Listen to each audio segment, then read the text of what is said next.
Alright, in this video we're going to be talking about some basics of trigonometry. Trigonometry is going to be pretty important in physics, particularly when we get to units on forces and projectile motion. So in this video lesson we're going to cover some basics of trigonometry, so that way when you get to those units in Unit 4, 5, and 6, you'll be ready to go. Remember, when you get to those units, always come back to Unit 1 if you ever need a refresher on some trigonometry basics. So let's go ahead and get started. First thing we probably want to start with is the Pythagorean Theorem. Now this is one of your pretty basic trigonometry rules or equations. You've probably been familiar with this for a few years, but just in case it's been a while or in case you have never heard of it before, it's probably good to go over. So the Pythagorean Theorem is a theorem or a rule that is going to relate all three sides of a triangle. And in the Pythagorean Theorem, the sides are labeled as such. You have one side that's labeled A, you have another side that's labeled B, and then you have a third side that's labeled C. Now, it doesn't really matter if this side is A or B, or if this side is A or B, but what really matters is the fact that this side is labeled C. Now, once you've got those sides labeled, the Pythagorean Theorem is as such. A squared plus B squared equals C squared. Now this Pythagorean theorem comes in handy a lot if you are ever given two sides of a triangle and are asked to find the third side. So for example, let's say I knew that this side was 3 and this side was 4, and you were asked to figure out what is the third side of the triangle. In this case, we would set it up 3 squared plus 4 squared equals C squared, and C is what we're solving for. To solve that, 3 squared would be 9, plus 4 squared is 16, and that's going to equal C squared. Now, 9 plus 16 would end up being 25, so 25 is going to equal the value of C squared. And then at this point, we would square root both sides, and we'd end up getting 5 as the value of C. Now, in this example that I chose really easy numbers, and in fact, the 3, 4, 5 triangle that's displayed here is one of your most common triangles. It's a nice triangle, it comes out to be nice values, and it's probably one that you should remember. So if you're ever given 2 out of these 3 values, you should be able to know the third value simply by knowing the 3, 4, 5 triangle rule. But if you're ever given some more obscure values for sides, for example, let's say A was 2.7 and maybe B was 3.9, you can use the Pythagorean theorem in order to figure out which side C is. What I'd like to do is I'd like to spend some time now going over what the different parts of the triangle are. So you might have heard this saying Sohcahtoa. Sounds kind of funky, but Sohcahtoa stands for or comes from this mnemonic device, SOH, CAH, and then TOA. Now, before we understand and explain what Sohcahtoa is, it's important that we know the basic anatomy of a triangle. So what I've got on the screen here is I've got a basic right triangle, and I know it's a right triangle because I've got this little square in the corner. The square stands for 90 degrees, and so I will write that for this slide, but for every other slide we know that this is 90 degrees. And remember that the triangle, any triangle has to have all 3 of its angles add up to be 180 degrees. And so if this is 90 degrees, we know the other 2 angles here and here would have to add up to be 90, so then all together would be 180 degrees. Now I'm just going to focus on one of the angles. I'm going to focus on this angle right here. A typical notation for an angle is the Greek symbol theta, and it looks like a circle with a line through it. Theta is one of the most common abbreviations or notations for an angle. So we're going to use this angle right here as our reference. So we're looking at a basic right triangle here, and we're looking specifically right here at this angle theta. Now, there are 3 different sides to a triangle, and they're all given 3 different names.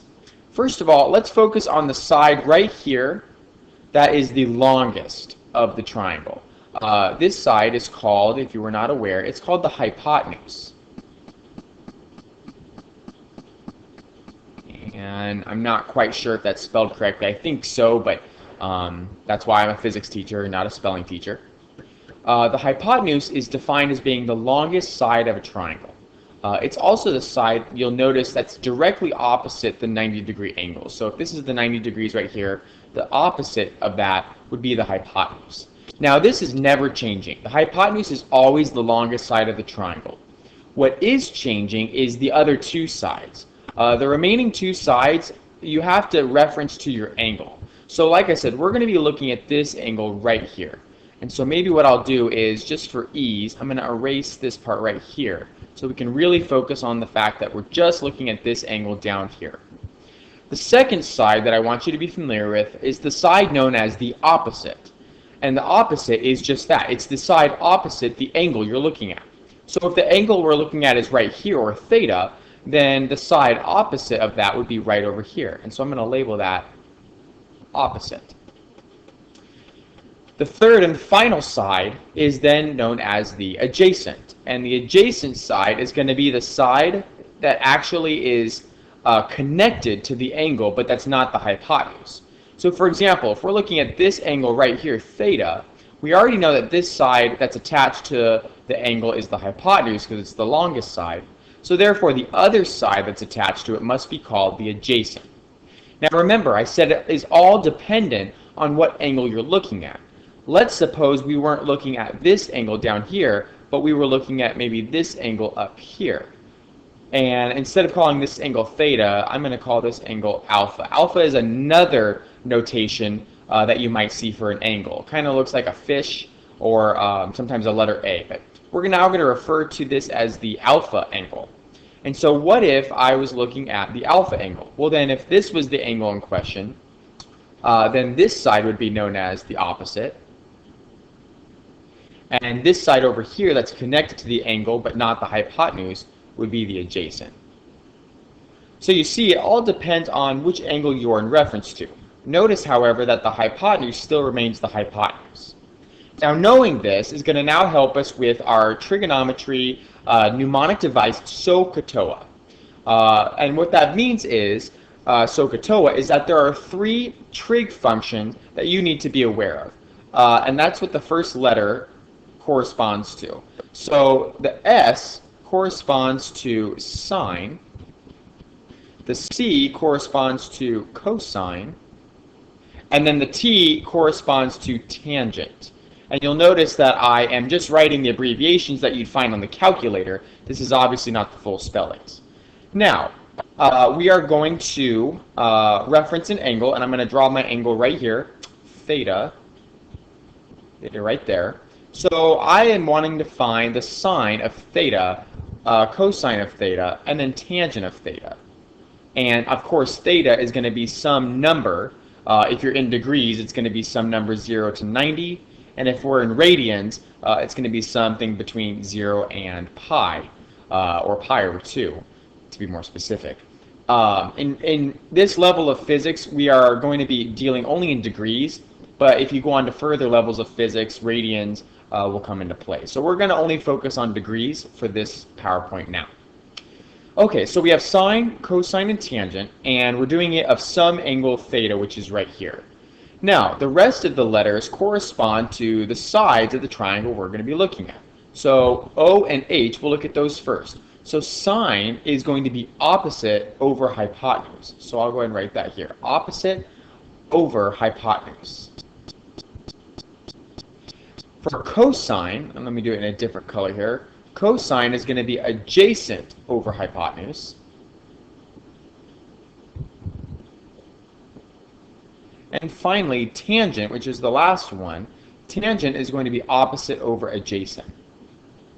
So you can see how knowing the sides of your triangle really come in handy when you're looking at trigonometry. So let's go ahead and look at a couple of examples. Let's say we're looking at this triangle right here, and the theta is right here. And let's say we're looking at our special triangle of 3, 4, and 5. And I wanted you to find the sine of theta, the cosine of theta, and the tangent of theta. I wanted to find the exact values of these values. Okay, so already I know I'm referencing the theta. So I'm looking at this angle right here. So the first one is sine. Now if we go back, remember sine was opposite over hypotenuse. So I'm going to look at my triangle here, and since theta is what I'm looking at, I'm going to reference this angle, and I'm going to look, what is the value of my opposite? Well, it's 3, over what is the value of my hypotenuse? And it's 5. So the sine of theta in this example would be 3 over 5, or 3/5. Let's look at the cosine. We're still looking at theta, but cosine, as you may recall, is adjacent over hypotenuse. So adjacent over hypotenuse, and I'll do that in blue, is going to be the adjacent value, which is right here at the 4, over the hypotenuse value, which is 5.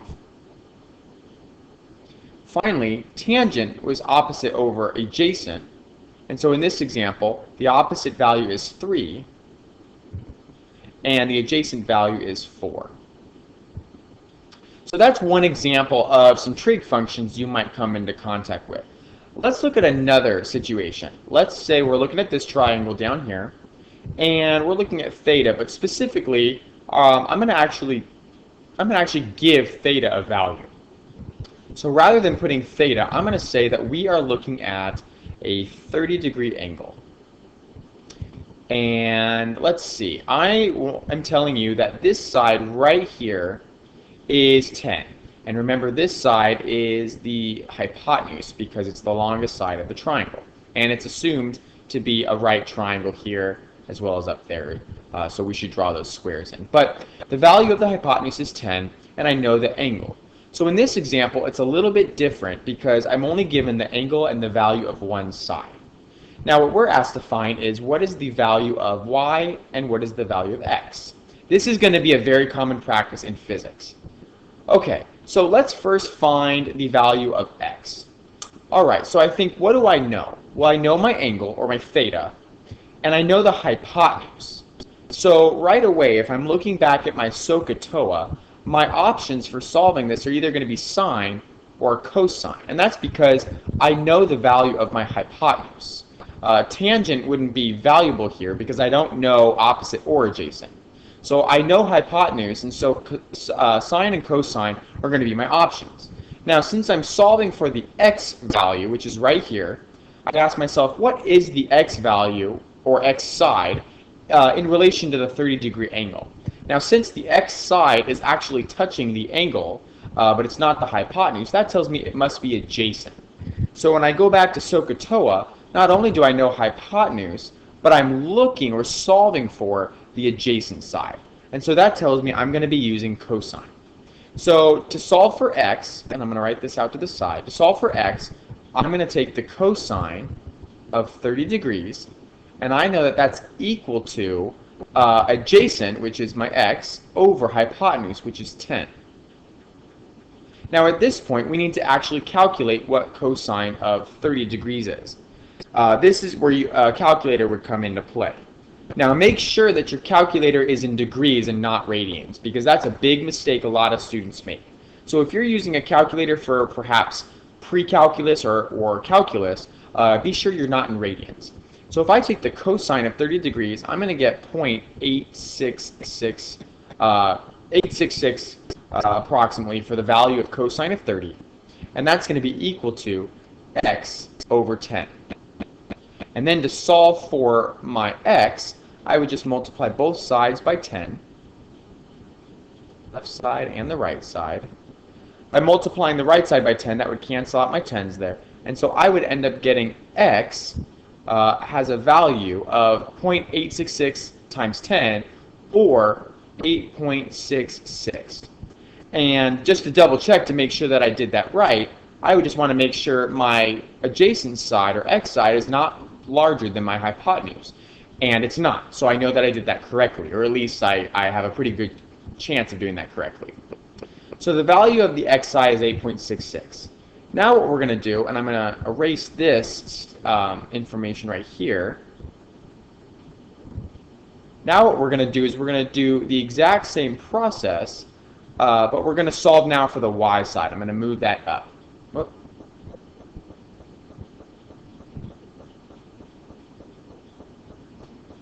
There we go. Okay, so now what I'm going to do is I'm going to solve the exact same way, but now I'm going to do for the y side. So y, I'm looking at y, and there's a couple of different ways I can solve y. The first way is, you may have noticed, hey, now that I know two sides, I can use Pythagorean Theorem. And while that will get you an answer that is pretty much accurate, if we look and notice, the 8.66 was a rounded number, right? We rounded that from the previous calculation. So Pythagorean Theorem would certainly get us a close answer, but if we're looking to get the most accurate, I probably wouldn't want to do Pythagorean Theorem. My general rule of thumb is go back to your original information, and that is, I know the angle is 30 degrees, and I know the hypotenuse is 10. So what I'm going to do is I'm going to take that information, but instead of using cosine, I'm now going to use sine, because sine, if you remember, is opposite over hypotenuse. And the y side right here is opposite of the 30 degrees. So I'm going to do sine of 30 degrees is equal to my opposite, or the y, over hypotenuse, which is 10. Alright, now I'm going to plug in sine of 30 degrees. Once again, make sure you're in degrees. And sine of 30 degrees is one of those special angles. It's probably one you should remember. It's 0.5. So anytime you take sine of 30, it's going to be 0.5. That's going to be equal to the y value, which is what we're solving for, over 10. Same thing as before. I'm going to want to multiply both sides by 10. So that'll cancel that out here. And then on the left side, that will go ahead and give me my new value of 5 as the y value. And once again, I know that makes sense because it's not larger than my hypotenuse side. And so I have now solved, using trigonometry, I've solved for my two unknown sides, my x and my y. The final thing that I want to mention in this video is inverse functions. Now, inverse functions are going to be functions of sine, cosine, and tangent, but instead of solving for a side, we are solving for an unknown angle. So let's go back to the example we looked at before, where this was 3, this was 4, and this was 5. In this example, we are aware of what all three sides equal, but we don't know what the angle equals. And so inverse functions are trig functions we use to solve for angles. And they look like this. So sine -1, or arc sine is an inverse function. And then there's inverse cosine, which looks like this, either cosine to the -1 or arc cosine. Whoops. There we go. And then the last one is inverse tangent, or arctan. So we would use these devices here, or these inverse functions, if we wanted to solve for an angle. Since we know all three sides, we can actually use any of the three that we want. It doesn't matter. And I'll show you what that would look like. So I'm going to go ahead and extend the page here, just so we have a little bit more space. And I'm going to go ahead and use the first one, which is inverse sine. So if I wanted to solve for theta, in this case, and I wanted to use inverse sine, what that would look like is inverse sine to the -1, and then in parentheses, you would want to put the values of the sides for sine. Remember, sine is opposite over hypotenuse. So go back down to here. In this problem, if we're trying to solve for theta, what is the opposite over hypotenuse? Well, the opposite is 3, and the hypotenuse is 5. So if you grab your calculator right now, and if you do inverse sine, which is usually the second function for sine, do inverse sine, and then in parentheses do 3/5, or 3 over 5, you'll end up getting that the theta is approximately 37 degrees. Now, just to show you that you can use any of the trig function, inverse functions here, I'm going to go ahead and do this 2 more times. The second time, I'm going to use inverse cosine. So if I wanted to use inverse cosine, and I still wanted to solve for theta, let's look at what the values of cosine would be. Cosine is adjacent, which is 4, over hypotenuse, which is 5. So it would be inverse cosine of 4/5. If you plug that into your calculator, do inverse cosine, which is the second function for cosine, and then type in 4/5 and press enter, notice you will also get 37 degrees as well. And then finally, if I wanted to set this up using inverse tangent, whoops, colon there, I would do inverse tangent, which is the second function for tangent, and then the value for tangent is opposite over adjacent, or in my example, 3 over 4. So if I plug that into my calculator, inverse tangent, and then plug in 3 over 4, I'm going to get theta is 37 degrees. So you're going to get the same answer no matter what. So it's just a preference of which one do you typically like to use. In this problem, you could have used any one you wanted. However, in some problems, you don't have a choice. For example, let's say I wanted you to solve for theta, and I give you the values of 7 and 9. And I don't give you the hypotenuse. Since I don't give you the hypotenuse, in this example, I'm only given an opposite and an adjacent. So I'd have to use inverse tangent and then plug in 7, which is the opposite, over adjacent, which is 9. And then let's say for this example, if I wanted you to solve for theta and I gave you 15 as the hypotenuse and let's say 8 as the adjacent. For this one, I'd have to use inverse cosine, and it would be 8 over 15. So it just depends on what they give you as the problem. So this was a basic trig video. Please come back and revisit this video if you need to review for any reason.